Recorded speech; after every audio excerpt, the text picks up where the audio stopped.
Now, back to Willard and Dibs on 95.7 The Game. Well, I believe that it was on this show that well before Ricky Pearsall was scoring touchdowns and getting a lot of targets in games, I believe it was on this show that someone once called him Juicy. Yeah, one man, and it wasn't me. No. And I'm a fan, but I'd never use the word juicy like he's some sort of a succulent fruit or something. Who would do that? It was a memorable moment courtesy of our next guest who joins us on the River Islands guest line.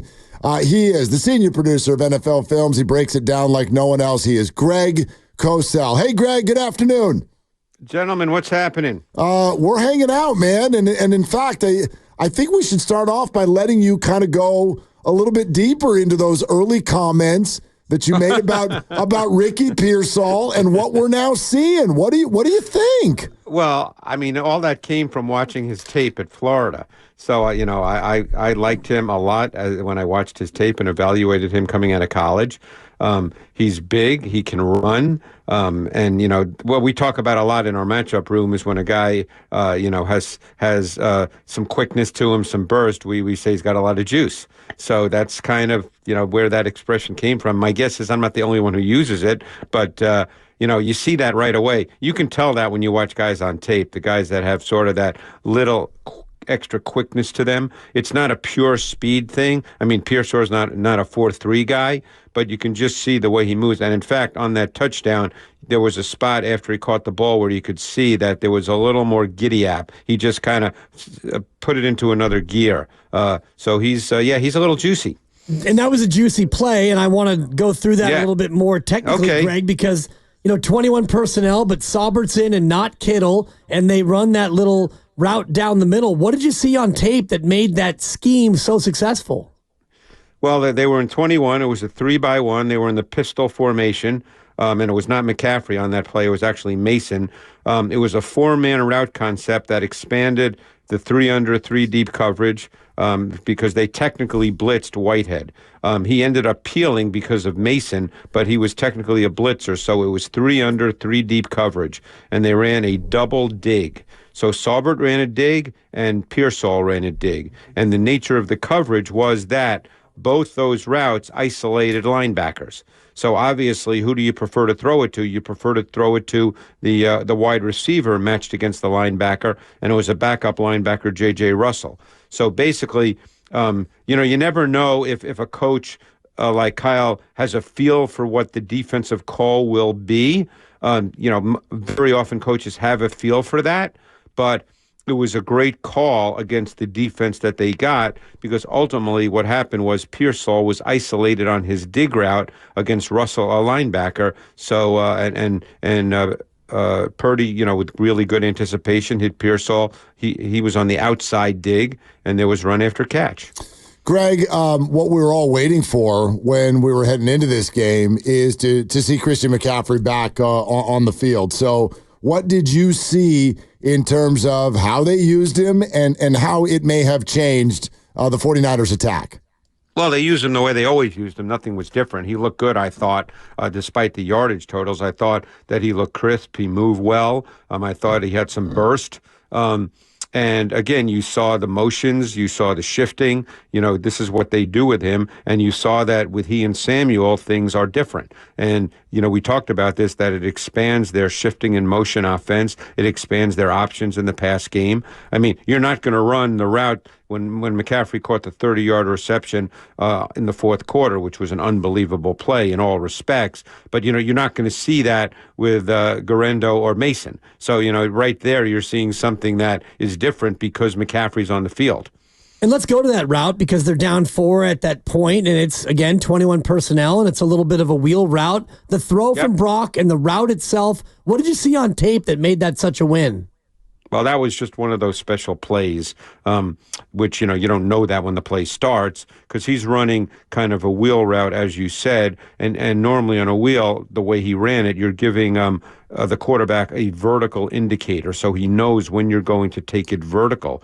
But Purdy, because of pressure, inside pressure, couldn't wait for the indicator, and he just had to throw it up. And it obviously turned out to be a perfect throw that McCaffrey caught. And I know McCaffrey was pissed that, when he cut inside, he didn't score. But it was just one of those special plays because, all Purdy could do in response to the pressure was throw it up. And it turned out to be placed beautifully. NFL Films, Greg Cosell with us as he is every single week here on Willard and Dibs, 95.7 The Game. Hey, speaking to what you just brought up, the pressure, because I'm not, I'm not like you, Greg. I'm not one of these tape people. I need to know what's going on here because I'm hearing from fans a lot. It looks like the offensive line or the running backs, whatever the responsibilities are, Brock Purdy too often is dealing with very quick pressure or missed blocks or missed assignments. Is that accurate, or what do you see right now with their line in general?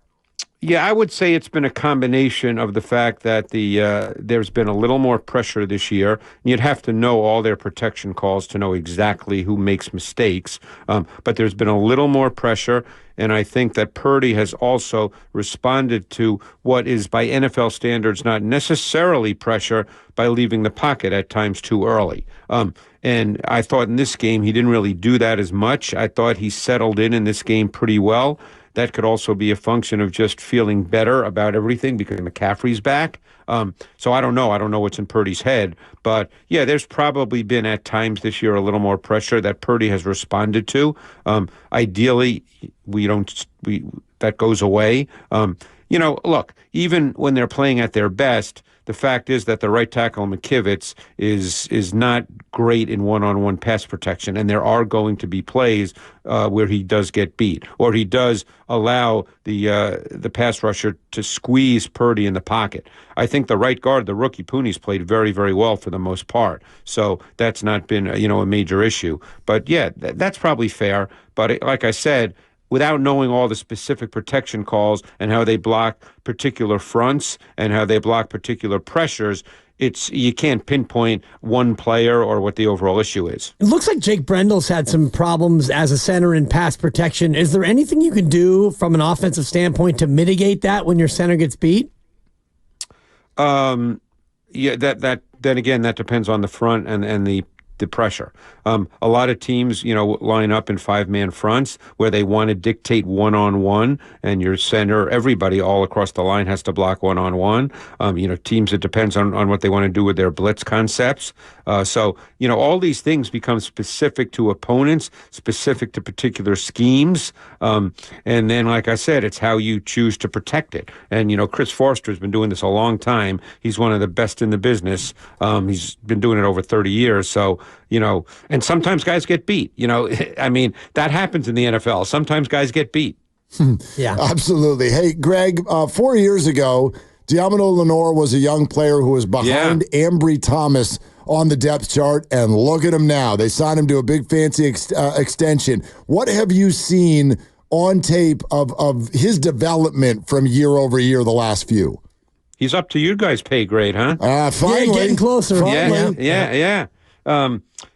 He's become a really key player on their defense because of what he does. He plays outside in their base defense, and he plays slot in their nickel. And they're almost an exclusive nickel sub defense. They really don't play any dime. So he's a critical piece. And it's hard to find players who can do both those things, and you feel good about that. And they're not a heavy blitz team. In fact, they rush 5 or more, the lowest percentage of any team in the league. But there are times when they do use him as a blitzer from the slot, and he's very good at it.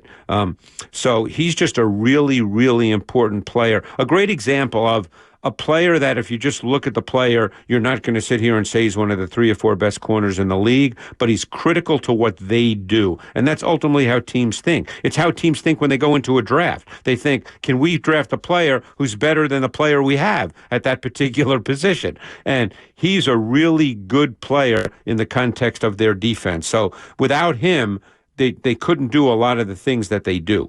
And would you add Renardo Green to that same conversation as far as the fit that he has been in his rookie year to a team that had to play without Mooney Ward this weekend?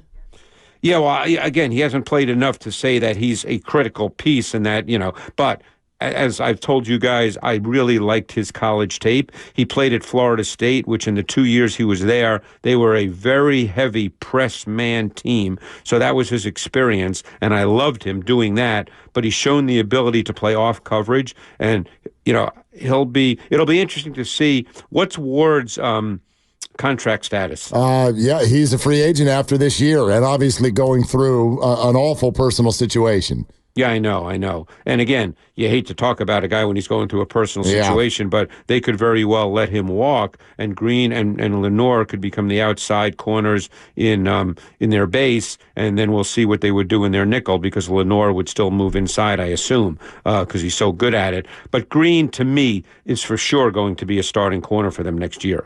And he is right now for the most part. Yeah, absolutely. Ward, I think, is still tracking toward not coming back this weekend as he deals with his family situation. I know, that's horrible. Yeah, it's brutal. Greg Cosell, NFL Films, with us. Greg, let's talk about Nick Bosa for a second. He had a huge sack, and then there was the play that everybody talked about where Baker took him for a ride. But outside of that, I thought they largely locked him up more than normal, and I know he was playing hurt. What did you see in terms of Nick in this game versus what you normally see? Well, first of all, you got to be careful, and I'm being honest with you guys, you got to be careful about doing this, because the Bucs gained 215 yards of offense. They averaged 3.7 yards per play. Yep. This was a dominant defensive performance overall. Mayfield completed 18 passes for 116 yards. You have to try to be that bad.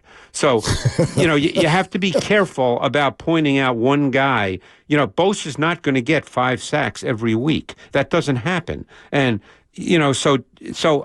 and I'm being honest with you guys, so I hope you appreciate what I'm saying. Absolutely. Nick Bosa is not a different player today than he was 2 weeks ago. So, he's not going to have, he had a big sack in the fourth quarter against the backup left tackle when he just basically just played off contact and beat him to the inside, and that turned out to be, obviously a big sack. They went empty on that play on 3rd and 13, which kind of surprised me. I don't rip coaches, but I was surprised because that left Bosa one-on-one on the backup left tackle.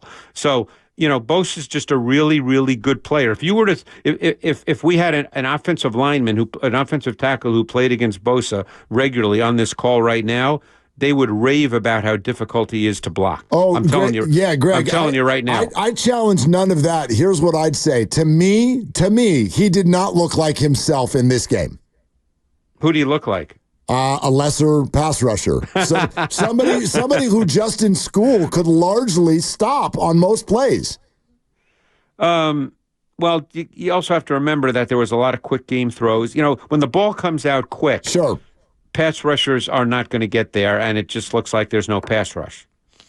I mean, they didn't throw the ball down the field hardly at all. In fact, the one time they really wanted to was the time that Green actually got beat on the out and up by Miller, and Collins was able to apply pressure on Mayfield, and he had to spin away, and he threw it late. You probably remember this play. Yep. And Green was able to recover. But for the most part, everything was quick. They didn't throw the ball, and you know what that tells you? They were very worried about the pass rush, because if everything's going to be quick, they know that takes care of the pass rush. Yeah, and I had that as a 1st and 10, Greg, at the end of the third quarter with a great pass breakup. And also, according to my notes, they had no explosive plays, nothing that Tampa Bay netted 20 or more yards. Right. So again, let's be careful, because you have to look at when you feel like there's not a great pass rush, okay? The first thing you want to think about is does the pass game look like by the opponent? Because if everything is going to be quick and the ball's going to come out, you're not really going to get meaningful pressure. And that doesn't mean that the pass rushers are doing a lousy job. Greg, how much of that also has to do with the fact that the Bucs' downfield threats are largely hurt? Yeah, well, that's you have to play to your talent. I mean, they're playing with Miller, who's a free agent out of Furman. They're playing with Raheem Jarrett, who I believe was a free agent, but he's out of Maryland. I'm trying to remember who the third wideout was. But Otten in many ways is their number one target right now, and he's a tight end who's not really a 3-level dimension. He's kind of a short to intermediate receiver.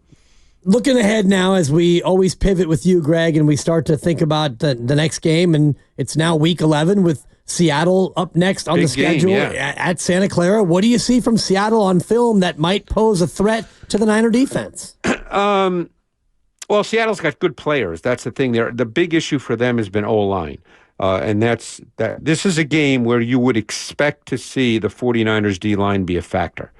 Now, Seattle is aware that their O-line is bad, so obviously they're going to try to mitigate against that. We'll see what they do. But their O-line has been a problem all season long.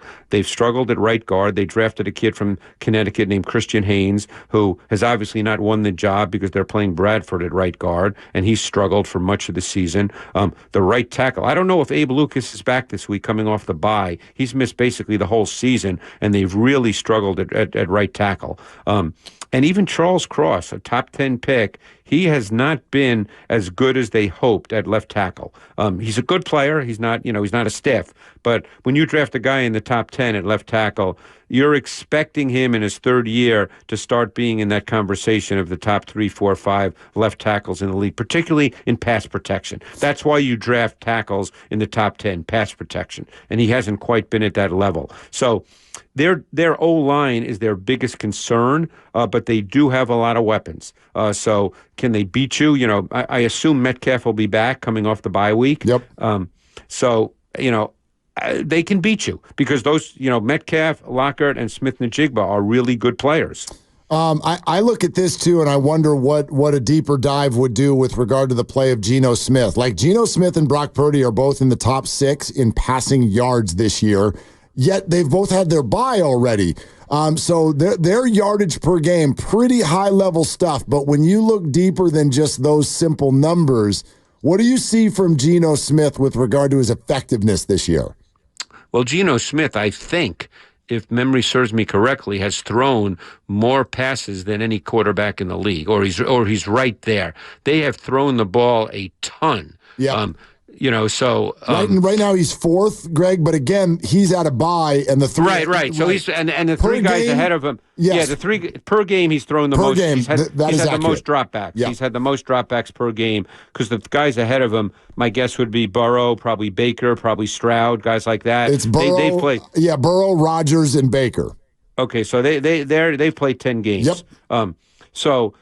They've thrown the ball way too much. Now, they obviously feel they have to. They're old. There have been games, including the first 49er game, if you guys recall it, where they clearly made an early commitment to run the ball, and they could not run it at all against the 49ers. And they've tried that in a couple of games, and they've been unable to generate any sustainability with their run game. And, offensive coaches, the way they think, if you're getting 2 yards running the ball, they can only take that for so long. They start to think, well, I'm not going to bang my head against the wall and gain 2 yards. Let's start throwing it. So he's thrown the ball an awful lot. And because of their O-line, there's been some tough going at times. Because even though Geno's not a statue, he's basically a pocket quarterback at his core. That's what he is. So you don't want him having to run around and try to be improvisational. So they've struggled at times, and he's struggled at times. I mean, the numbers are still pretty good, although he's thrown probably a few more interceptions than they would like. Leads the league. He's tied for the league lead in interceptions. Yeah, so I mean, and he hasn't thrown as many touchdowns, I'm sure, as we've seen in the last couple of years. I think that's been their big problem. When you have to throw that much your O-line, no offensive lineman wants to be in that reactive pass protection mode for an entire game, and that's hard. Yeah, it's much better for an offensive lineman to go forward than to go backward. Yep. And I'm thinking about this Niner offense now, Greg, when you've got CMC back and you've got Ricky Pearsall getting comfortable. How much more of a threat are they against Seattle in this matchup? Well, I think, look, Kyle Shanahan obviously is going to tweak certain things depending on the opponent. He knows Mike McDonald well, I'm sure, because they played, Baltimore last year, and coaches tend to coach against coaches more than they coach against personnel, unless there's a great player that you've got to deal with, and they don't really have that guy. So he's going to coach more against what he believes Mike McDonald's schemes will be. But I think the Niners, for the most part, kind of do what they do. Like I said, there's always going to be tweaks depending on who the opponent is, but they kind of do what they, we talked about the Pearsall play. That's what the foundation of their offense is. If I'm not mistaken, Tom Brady did that game this past week. That's correct. And he talked a lot during the game, and he obviously knows a little bit about the pass game. And he was just talking about the foundation of their pass game numerous times during the telecast is between the numbers. And I've said that to you guys. That's their pass game. That's the way they play. That's not going to dramatically change. That doesn't mean every single throw is between the numbers, but that's what they're going to do. That's the way they work their pass game.